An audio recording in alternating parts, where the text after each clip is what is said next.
another beautiful day. I mean, Isn't it I mean, gorgeous? these days have been so good, and you kind of forget because our natural kind of instinct is to say, the weather's not great and it's unpredictable, but you do get beautiful days. And they're given a week of it. Ahoy, lovely Yes. chobbly. Now, my memory of when we were walking down here, I would have come down here a lot as a teenager to Cabana's nightclub, to the stables, and I was aware that the Woodlands Hotel had a history, but for all I knew, that was, probably a 50s or 60s kind of construction. But of course, how far back would what originally Killincarrick House? So what sort of era was do you think it was built? Well, the first Killincarrick house was, of course, the golf club. Right. And that would have been Georgian. Yes. But then around 1860, the hawkins-whitshed built a new house, which was Right. down here. And it was a sort of an Italianate Yeah. house. You can see it here with formal gardens. And do we know why they would have built? I mean, obviously the wealthy like to sort of move on, and they had, they would build extra houses and all the rest. But to move from what was obviously a beautiful house to build another beautiful house down the road, was there a? Yeah, I'm not sure. Obviously, we can't know the reason. I'd Right. say maybe the proximity to the station had something Right. to do with it, because, of course, the station would have opened only a couple of years earlier. Right, so then and you'd suddenly be realised into they could. town in Right. an hour, which was Right. very efficient. So that may have been one reason. And maybe just they fancied a more modern building. I mean, possibly the old Georgian one, while we admire it now, Yeah. had got a bit run down by that stage. Yeah. So they handed it on to the farm manager, Right. who I think was in it there and for the next nearly century or so.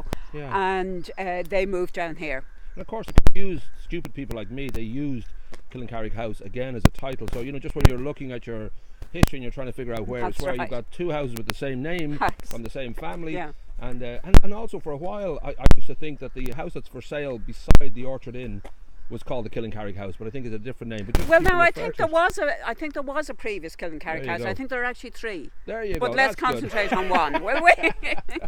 Now our real kind of reference point for us into this world.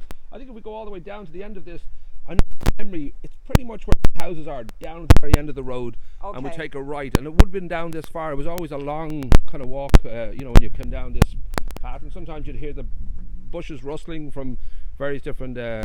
We'll say just people liking each other a lot. Indeed, with us. indeed. So there's a lot Yeah. of memories.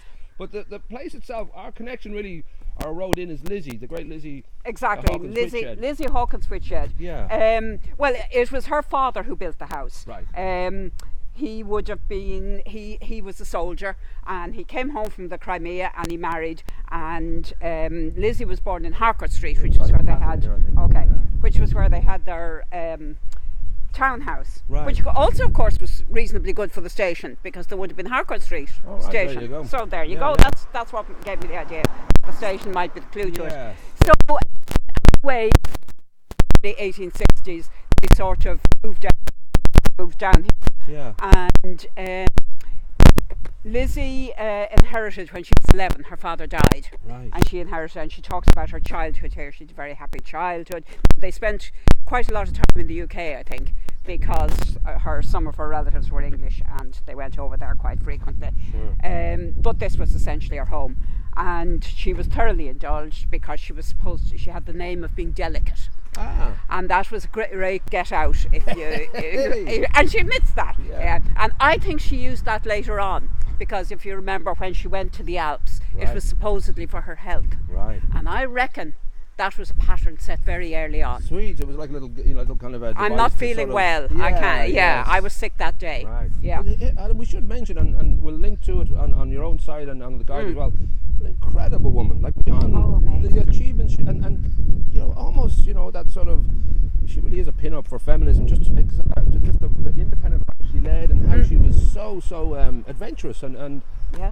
she literally wore the trousers in her life. She literally wasn't- did, when she climbed, And she So was- she climbed, she wrote, she took photographs, and then in later life, she travelled widely, Yeah. and then in later life she wrote much more, and she took to sort of public life. She helped to set up the Ladies Alpine Club, Right. and then was involved in the assistance support during the war, and essentially she never stopped. And then would you say life down here was a happy life for her? Because I know of an image of her on I think on horseback outside the house, and I just imagine that she had a good life. She had a good life, I think. Yeah. She says herself a very happy childhood. Right. And she was lucky. She had her father was dead, but her mother was very indulgent, and she was young and a bit flighty, I think, the mother as well. Right. So when she was 15, she says, she got a horse of her own, and she got £100 a year to buy clothes, and that would be about £7,000 now. So not bad. You could buy a fair bit in Topshop. I'd be happy with £100 a year right now.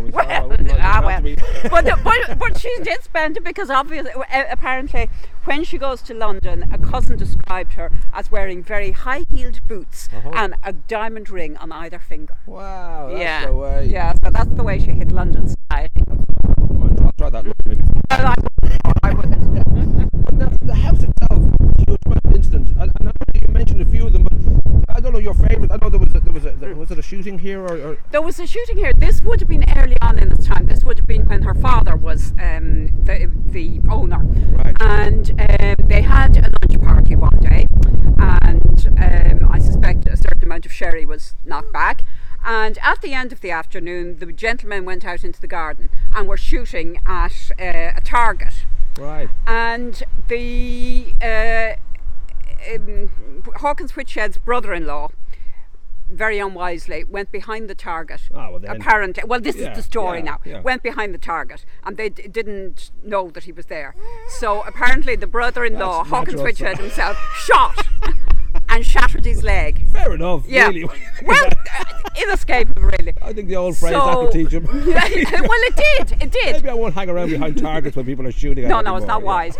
So they sent for the doctor. They sent for 2 doctors, in fact, every doctor in the area, and he was in danger of his life and all the rest. Anyway, they decided they had to cut off his leg below the knee. Holy moly. Yeah, wow. So he lost the leg, and there was fears for his life, and there was reports in the paper and everything. He did survive, and he died at the age of 80 in 1915, whereas Hawkins-Whitshed, the shooter, was actually dead within about 3 years. So there's justice. Have we looked into how that happened? Was there a hopping man running away from the sea? And also, we should put warnings on sherry bottles about targets. Indeed, and all. When you've drank a few sherries, do not go anywhere near a firing range or any kind of heavy machinery. Yeah. Now, the house itself, there are other incidents you mentioned there's been a lot of famous people through it, but I think you mentioned the bishop, and it's all sorts of. Was it a bishop, or am I getting this wrong now? There was a bishop. There were well, really. Lizzie went off and got married in the late 1870s. She was only about 18, and Burnaby was twice her age. It was doomed. Anyway, she went great off. Couple in a way for whatever many weeks or months they lasted. That was more like weeks, I think. Right. More like weeks. But that was an outrageously good couple. That was an explosion. It hit the headlines. Yeah. So anyway, after she got married, they seem to have rented it out pretty well permanently. And in fact, there's a description. There's a for rent notice in one of the papers which describes it, and it's really the best description we have. Right. The house is replete with all modern conveniences and contains 4 reception, 10 family bedrooms, and numerous servants' bedrooms, recently furnished in the most elegant and costly style, perfect sanitary arrangements. Thank God for that. Oh, thank God. Yeah. First class out offices, stabling, coach house, etc. Extensive pleasure grounds, tastefully laid out in conservatories, asphalt tennis court. And hold on to the tennis court because that will recur. Yeah. So anyway, they rented it out. Right. And would you think they got to a point where they just didn't see it as a family home, that they were happy to, do that mainly to leave it as a rental, or was that just occasional? Or I'm trying to imagine how they would have left the house eventually. There must have been a huge connection to it towards the end. She was away really throughout. Of course, she was drawing the money. She was drawing the rents. Yes. And she had a manager here. Right. So she was away really until about 1907 when they came back briefly. Well, I'll talk about that in a few minutes. Yeah. But then they had kind of short-term tenancies in. And again, of course, the railway was good because it meant that you could have sort of office holders from Dublin who would rent out here, and they'd be able to get in and out every day or every week or whatever. A prime location, of course. Prime location, any kind of, and people with money would be very, very happy to be living in. And they could entertain here and all the rest. Right. Yeah. So one of them was Lord Ashburn, who was a lawyer and who was responsible for the Ashburn Land Act, which was really the first effort to help tenants to buy land from their landlords. It was just after the land war. But more interesting than Lord Ashburn himself are two of his children. One of them was Violet Gibson. And I don't know whether you remember, but well, you don't remember obviously, but in 1926 an Anglo-Irish gentlewoman tried to murder Mussolini. Wow. She missed, but she hit him on the nose. And with a shot, like a with a revolver, nice. with a revolver, right. in a crowd. Now she was nearly lynched. But they rescued her and sent her back to the UK, and she lived out her life in a mental asylum there. So it was a sad ending. And would you think her motivation was he anti-fascist? Was it random? Was it like a good old president assassination where somebody's just got a little bit of a screw loose and they don't like somebody? I think it was a bit of a screw loose. Right. Yeah, because they were an odd family. Because then there was her brother, who was the second Lord Ashburn, and he, in spite of his sort of gentry background, became an Irish nationalist and Gaelic enthusiast. He wore a kilt and he spoke Irish. He wore a kilt and spoke Irish in the House of Lords, which takes some doing. Yeah. And he ended up in Paris or in France when the Nazis invaded. Right. And he was detained for a while, but he was in bad health, so he actually died. I love the fact speaking Irish. That takes balls, and obviously he wanted to show people that it does take balls. we move further down because we go into those gates, I think, just to sort of landscape-wise, just to point out, obviously nothing exists anymore. My memory is that obviously it had the "Go on, you big Egypt, you get out of it." But you had the what for me now was the Woodlands Hotel, which was the original building, and then to the right of that, as you came down here and looked over to your right, you were looking at the nightclub, and then behind that the stables, which was a live venue and at different times a pool hall. So obviously the stables would have been the stables. I'm guessing there was, where the nightclub was situated, Cabanas, there would have been, again, it would have been part of the, whatever you want to call it, a farmyard, or a sense of like, what a large estate always has a certain amount of outbuildings that are for various different, so it would have been and then you had these gardens in front as well, which were probably fairly extensive. That transition to hotel, do we know roughly when it went from being a private house to what is that's quite just let me tell you about the first Irish Olympic gold medal. Holy moly. Well, we mentioned the Bishop Bishop Donnelly, who was also a tenant here, and Bishop Donnelly had a number of children of whom he was guardian and who lived with him here. They were actually the children of the owner of the dead owner of Boland's Bakery. Okay. So one of them, John Pius Boland, was the first. You can tell there was a priest in the family. But he became the winner of Ireland's first gold medal at the first modern Olympics in Athens in 1896. Holy. In tennis. Nice. He apparently, so I reckon he must have played on the courts here. Wow. But he apparently hadn't intended to enter the competition at all. But he heard that there weren't many in for it, and he kind of said, well, feck it. So he entered. Let's make this interesting. We'll just tell people now that he lost the gold medal somewhere on the grounds here. They would be buried in somebody's garden. So tonight now, if anyone wants to go down and have a chance around, you might just find gold, which would be kind of nice. I think it might be worth something. Yeah. Now, so the transition then. So the transition, in 1907, I reckon, Lizzie, they were apparently intending to live mainly in the UK from then on. Right. But money may have been at the back of it as well. Sure. She may have been short of money. Yeah. Anyway, they came home in 1907, she and her third husband, and they spent a couple of years putting the house in order so that they could rent it out on a lease for a longer period, I suppose. So there are descriptions of the works that were done then. They put in a new staircase, they put in a billiard room, they put in electricity and a new bath and various things like this. And then in 1909 there was this 3-day sale, huge sale, where they sold absolutely everything from the silver and the furniture right down to the poultry and the plants. And one of the things they sold, for instance, was a Premier motor car, hardly used. And that's the make of it, Premier. I've never heard Premier, of that. Wow, that's cool. Wow, must and a Norwegian sailing boat, which I presume she had acquired on her travels, but also very interestingly, cameras and photographic prints and plates. And the interesting thing is, I reckon some of them must have been bought locally. Some of these things must have been bought locally. And you'd certainly come down, that would be affordable, we'd say, as opposed to buying the car. Well, they'd buy, the exactly, they buy these some are mementos and curiosities and Yeah. And So I bet they're around in somebody's that'd attic be somewhere. great. It'd be great if they turn up, because I Yeah. always think there's got to be, just and people's got a habit of just taking pictures, or they're out for a day, they've got a picnic, but the stuff that can be revealed from the background or just from moments in that, they're just in the family box somewhere. We're always hopeful that these things will turn up. Well, they may never, but I bet you Yeah. there are some around the place somewhere. Yeah. Now, do you think Lizzie, obviously she knew what she was doing, but do you think it would have been in any way emotional for her? Because, your childhood home always has a certain amount of residue, and I know she basically had 2 homes here, and she would maybe associated sort of as a, not necessarily just that one little house, and it was not a little house, but do you think she was emotionally that would have been a big step, or was she much more practical? That she mentions it in her memoirs, which were written when she was an older woman, right. But it has to be said, not with any great sentiment. Right. I think she was an international woman of mystery, right. and probably not that. I mean, one of the things that I always noticed is she didn't take any photographs locally, or at least we've never come across any that she took locally. True. And you'd sort of expect her to, the Wicklow Mountains, the sea, whatever. Yeah. But no, it's all based abroad. Well, Greystones people were a lot uglier in those days, so we're, now they wouldn't have made good copy. Yeah, she probably that's just true. wanted to avoid, that kind of appearance wouldn't have been great in her.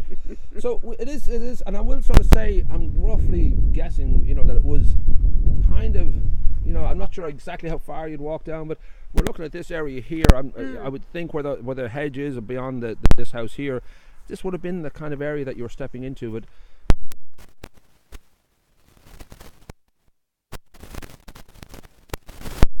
growing up, club, your local, you're aware that something it's got history, but you're just sort of, as a young person, you're just not that clued into it.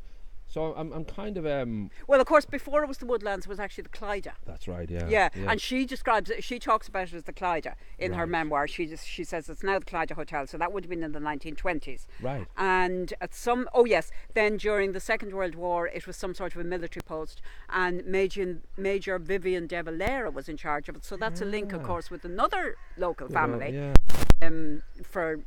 Because he would have been in his youth up in the Right, Burnaby, and all that was which was built on her land. So it's on